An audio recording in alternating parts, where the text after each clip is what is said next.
Hello বন্ধুরা, আমাদের চ্যানেলে তোমাদের সকলকেই স্বাগতম। আজকের ক্লাসে আমরা ক্লাস 9 এর রায় ও মার্টিন 2026 প্রশ্নবিচিত্রার ইতিহাসের ফার্স্ট সেমিটিভের 13 নম্বর মডেল সেটের প্রশ্নোত্তরগুলি আলোচনা করব। ইতিহাসের আগের মডেল সেটগুলির প্রশ্নোত্তরের ভিডিও তোমরা যদি দেখে না থাকো, তাহলে অবশ্যই আমাদের চ্যানেলে গিয়ে দেখে নিও। নিচে ডিসক্রিপশনে লিংক আমি দিয়ে রাখলাম। আর তোমরা যদি আমাদের চ্যানেলে নতুন হয়ে থাকো, তাহলে চ্যানেলটিকে সাবস্ক্রাইব করে পাশে থাকা বেল আইকনটি অলে প্রেস করে রেখো।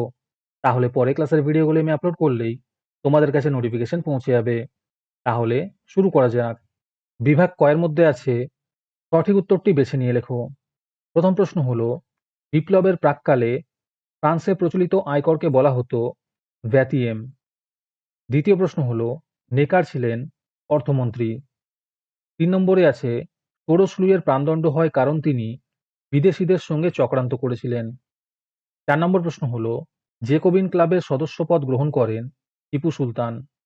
5 নম্বরে আছে, আমার ইচ্ছাই আইন উক্তিটি করেন চতুর্দশ লুই। 6 নম্বর প্রশ্ন হলো, ফ্রান্সে ডাইরেক্টরি শাসনের অবসান হয় 1799 খ্রিস্টাব্দে। 7 নম্বরে আছে, পবিত্র রোমান সাম্রাজ্যের অবসান ঘটান নেপোলিয়ন বোনাপার্ট। 8 নম্বর প্রশ্ন হলো, নেপোলিয়ন মহাদেশীয় অবরোধ ব্যবস্থা যে দেশের অর্থনীতিকে দুর্বল করার জন্য চালু করেছিলেন সেটি হলো ইংল্যান্ড। 9 নম্বর প্রশ্ন হলো, জেনার যুদ্ধ সংঘটিত হয় প্রাশিয়া ও ফরাসি বাহিনীর মধ্যে। 10 নম্বরে আছে, পোল্যান্ডকে এক নতুন সংবিধান চালু করেন নেপোলিয়ন। তারপরে বিভাগ ক্ষয়ের মধ্যে আছে, ক স্তম্ভের সঙ্গে খ স্তম্ভ মেলাও। রুশো হবে এমিল, সাইমন স্যামা হবে দ্য সিটিজেন, নেপোলিয়ন হবে ইউরোপের মুক্তিদাতা। আজকের সমাধান করা মডেল সেটটির মূল্য মাত্র 3 টাকা। তোমরা আমাদের হোয়াটসঅ্যাপ নাম্বার 7501121499 যোগাযোগ করে এই মডেল সেটটি নিতে পারো এবং পরবর্তী মডেল সেটের ভিডিও পেতে আমাদের ইউটিউব চ্যানেলটি সাবস্ক্রাইব করে রেখো এবং অ্যাডভান্স নোটিফিকেশন পেতে আমাদের হোয়াটসঅ্যাপ চ্যানেল জয়েন করতে পারো। ডিসক্রিপশনে লিংক দেওয়া রইল, তোমরা সেখানে গিয়ে আমাদের হোয়াটসঅ্যাপ চ্যানেল জয়েন করতে পারো। বিভাগ গয়ের মধ্যে আছে, 2-3টি বাক্যে যে কোনো 4টি প্রশ্নের উত্তর দাও। এই প্রশ্নের উত্তরগুলি আমি তোমাদের দেখিয়ে দিচ্ছি, তোমরা দেখে দেখে নোট ডাউন করে নিও।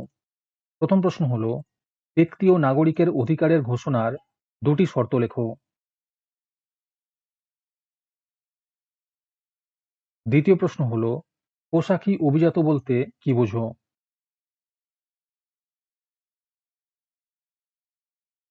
3 নম্বরে আছে, পেনীয় ক্ষত কি?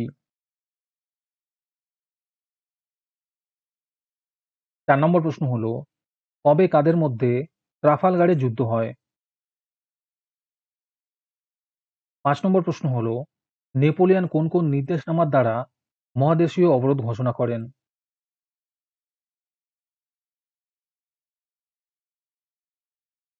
তারপরে বিভাগ ঘয়ের মধ্যে আছে, 7-8টি বাক্যে যে কোনো 2টি প্রশ্নের উত্তর দাও। 1 নম্বর প্রশ্ন হলো, টেনিস কোর্টের শপথ কি?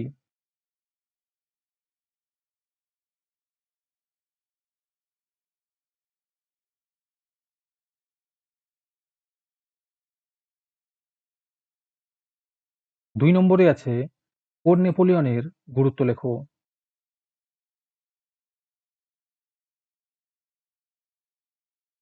3 নম্বর প্রশ্ন হলো, 100 দিনের রাজত্বের তাৎপর্য ব্যাখ্যা করো।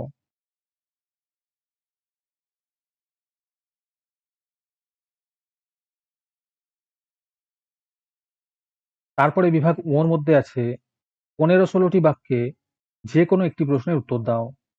1 নম্বর প্রশ্ন হলো, বিপ্লবের পূর্ববর্তী ফ্রান্সের সমাজ কাঠামো কিরূপ ছিল চিত্রসহ ব্যাখ্যা করো।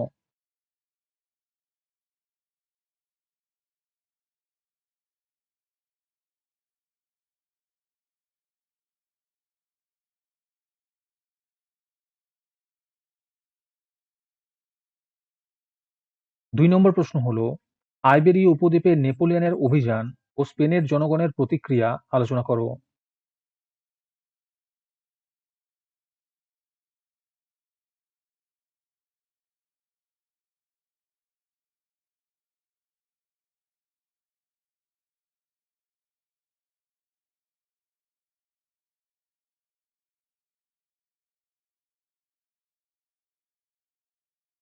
আজকের ক্লাসটি তোমাদের ভালো লেগে থাকলে ভিডিওটিকে লাইক এবং চ্যানেলটিকে সাবস্ক্রাইব করে দিও।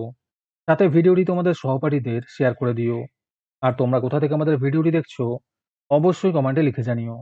তাহলে আজকে এই পর্যন্তই। দেখা হচ্ছে পরের ক্লাসে।